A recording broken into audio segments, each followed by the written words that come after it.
It was a storm packing a punch that no one in this pocket of Valencia County ever expected. And in a matter of just minutes, it just started to rise. Elaine Montoya recalled the floodwaters that filled her home in late September. You were afraid you could die. Yeah.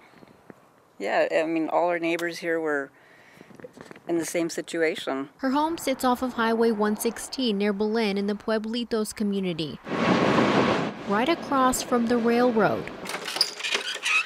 Her neighborhood got hit the worst. So just be careful here because there's nails sticking out. Her house is still unlivable. This is how high the water was.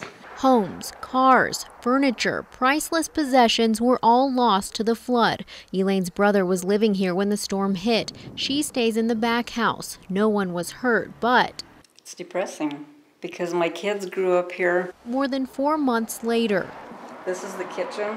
Each room is a shell of its former self. You can even tell from the outside just how bad the structural damage is to this house. Right now, the Montoyas are still in the cleanup process, waiting to find out if this house is salvageable or if they need to tear down the entire thing. Her elderly neighbors, Alex C. Romero and his wife Amelia, did have to tear down the home they built 68 years ago. Floodwaters caused the walls to cave, and Josh Gibbs is another flood victim. It actually was pouring in the window. He told us back in October. All I can count on is donations and volunteer work. And that's the case for most people. Montoya and her neighbors are on their own. None of us had flood insurance.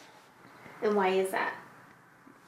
We never thought we were in that type of danger. We went to the county website, and according to its current FEMA flood map, some of the flooded properties are not in designated flood zones, and regular homeowners insurance doesn't cover storm flooding.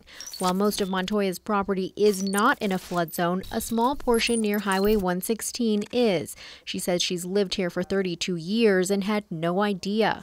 Someone should have told us. People don't really know where the flood-prone areas are. Mike Hammond is the chief executive officer for the Middle Rio Grande Conservancy District. He says rural counties like Valencia and Socorro don't have the kind of flood mitigation resources that counties like Bernalillo have. They don't have the funds and the taxing authority set up to actually get enough resources in the more rural parts of the district. So that's just an ongoing concern. We asked Valencia County just who is responsible for letting people know about flood zones, but the county's floodplain manager says she can't answer that question since the topic is now at the core of a potential lawsuit, and a handful of residents do plan on suing the county for negligence, claiming it failed to properly maintain roadways and storm drains.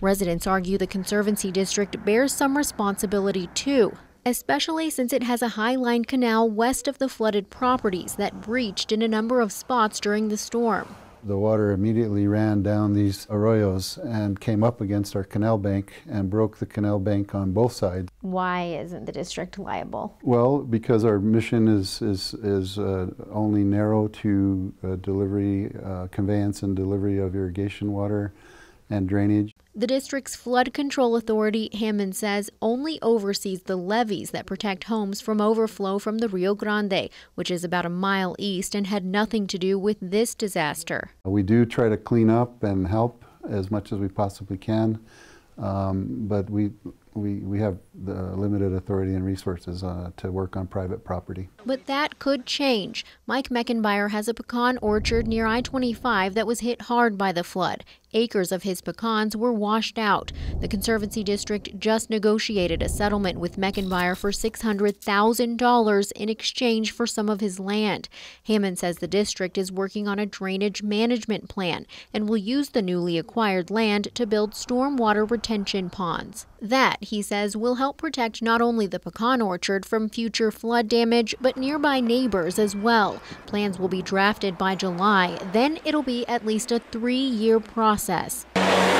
Meanwhile, families are still displaced. The Montoyas worry about water quality and health hazards. It smells like sewage. Yes. Dead animals and debris washed up in her yard. With no help from the district, the county, or insurance, residents are grappling with the thought that this flood washed away their life's work.